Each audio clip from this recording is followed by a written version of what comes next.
വെടിക്കെട്ടുകാരനെ ഉടുക്കുകൊട്ടി പേടിപ്പിച്ചാൽ എങ്ങനെ ഇരിക്കും? ഇങ്ങനെ ഇരിക്കും. ശാസ്തമംഗലത്തെ കൗൺസിലർ ശ്രീലേഖ മാഡത്തിന്റെ ഒരു വീഡിയോ കഴിഞ്ഞ ദിവസം മാഡം സോഷ്യൽ മീഡിയയിൽ പോസ്റ്റ് ചെയ്തിരുന്നു. ആ വീഡിയോയുടെ രസം ഞാൻ പറയുന്നില്ല, നിങ്ങൾ ആദ്യം അതൊന്ന് കണ്ടുവരൂ, എന്നിട്ട് നമുക്ക് ബാക്കി കാര്യങ്ങൾ സംസാരിക്കാം. ഡിസംബർ 31 വളരെ തിരക്ക് പിടിച്ച ദിവസമായിരുന്നു. ഒരുപാട് പേര് എന്നെ ഓഫീസിൽ കാണാൻ വന്നു. കുറേയധികം സ്നേഹ സമ്മാനങ്ങൾ കിട്ടി, കുറേ കാര്യങ്ങൾ ചെയ്തു. ഇതിനിടെ പതിവ് പോലെ ഞാൻ ന്യൂ ഇയർ ഡിന്നറും ഉണ്ടാക്കി കേട്ടോ. അതിലും തിരക്കായിട്ട് ന്യൂ ഇയർ ഡേ കടന്നുപോയി. ഒരു ട്രെയിനിങ് പരിപാടി ഉണ്ടായിരുന്നു പുതിയ കൗൺസിലേഴ്സിന്. ഉച്ചയ്ക്ക് ശേഷം വേറൊരു മീറ്റിംഗ്, ഒരു ന്യൂ ഇയർ സെലിബ്രേഷൻ, ഒരു റെസിഡൻസ് അസോസിയേഷന്റെ എല്ലാം കൂടെ കഴിഞ്ഞ് രാത്രി വൈകിട്ട് വന്നപ്പോൾ കേൾക്കുന്ന ഒരു രസകരമായ വാർത്ത, ഏതോ ഒരു കമ്മ്യൂണിസ്റ്റ് വക്കീല് മുഖ്യമന്ത്രിക്ക് എനിക്കെതിരെ പരാതി കൊടുത്തത്രേ. ഞാൻ വട്ടിയൂർക്കാവ് MLA ഓഫീസ് അതിക്രമിച്ച് അകത്ത് കയറി ഓഫീസ് തുറന്നു എന്ന് സ്വന്തമായിട്ട്. അതിനെനിക്കെതിരെ കേസെടുക്കണം, എന്നെ അറസ്റ്റ് ചെയ്ത് തുറുങ്കിലടയ്ക്കണം എന്ന് മുഖ്യമന്ത്രി അത് DGPക്ക് അനന്തര നടപടികൾക്കായിട്ട് അയച്ചു എന്നും അറിയുന്നുണ്ട്. ഇതിനെയാണ് ഓലപ്പാമ്പിനെ കാട്ടി പേടിപ്പിക്കുക എന്ന് പറയുന്നത്, അല്ലേ? ഇതിനെയാണ് ഓലപ്പാമ്പിനെ കാട്ടി പേടിപ്പിക്കുക എന്ന് പറയുന്നത്, അല്ലേ?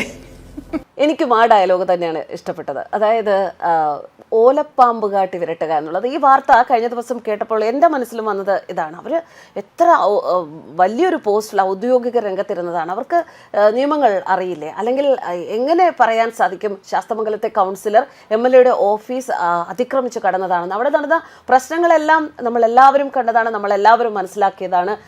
രണ്ടുപേരും തമ്മിലുണ്ടായ വാക്ക് തർക്കങ്ങളും അവർ അങ്ങോട്ടും ഇങ്ങോട്ടും പറഞ്ഞ കാര്യങ്ങളും ഒക്കെ നമ്മൾ കൃത്യമായി മനസ്സിലാക്കിയതാണ്. അതിനുശേഷം വന്ന കുറേ അഴിമതി കഥകൾ മനസ്സിലാക്കിയതാണ്. അതിനുശേഷമാണ് ഇപ്പോൾ ശ്രീലേഖയ്ക്കെതിരെ ഇപ്പോൾ ഇതുപോലൊരു പരാതി മുഖ്യമന്ത്രിക്ക് പോയിരിക്കുന്നത്. എന്തായാലും മുഖ്യമന്ത്രി അതിൻ്റെ തുടർ നടപടികൾ സ്വീകരിക്കുന്നു എന്ന് അറിയുന്നു എന്നാണ് ശ്രീലേഖ മാഡം പറഞ്ഞിരിക്കുന്നത്. അത് അതിൻ്റെതായ വഴിക്ക് വരട്ടെ. ശാസ്തമംഗലത്തെ കൗൺസിലറുടെ ഓഫീസിലെ മാലിന്യങ്ങൾ നീക്കം ചെയ്തു എന്ന് കഴിഞ്ഞ ദിവസം ശ്രീലേഖ ഒരു വീഡിയോയിലൂടെ പൊതുസമൂഹത്തിനെ അറിയിച്ചിരുന്നു.